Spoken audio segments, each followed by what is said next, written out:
To fund your Facebook and Instagram ads accounts, you are going to go to billings and payments. Then when you go to billings and payments, you can click on fund. So after loading, it's going to show this up.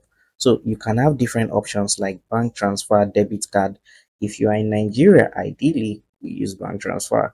But if you want to still use card, preferably you use pay with Naira if you see the Naira option. But if you don't see it, just go with bank transfer. So take for example, now we are paying, let's use 10,000 naira as an example. Now all you just have to do is click on next. Then it's going to bring this up. Then click on open bank transfer. So it's going to tell you to pay the money into Paga, and you pay the money in, and automatically it's going to fund your account. So now, because this is an example, we're not funding our account yet. So as you can see, I have an attempted failed funding. Then if you click on the option fund, you can always come back here to make other payment. So now let's go back to Instagram. So now if you go to Instagram and you go to your dashboard, you click on add funds.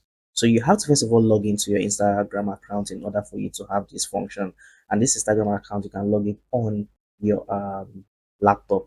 So then you can put the amount that you want, then click on bank transfer. I don't want to trigger another failed transaction, but it's still the same thing. So you click on next and you put in the bank account. So if you want to do this on your mobile phone, I'm going to leave a link below in order for you to do that. So it's still the same thing, and this way you don't have any extra charge when funding your ads account, because that's one of the reasons why we use the laptop to fund, or through the ads manager, or through Facebook, or through Instagram on your desktop.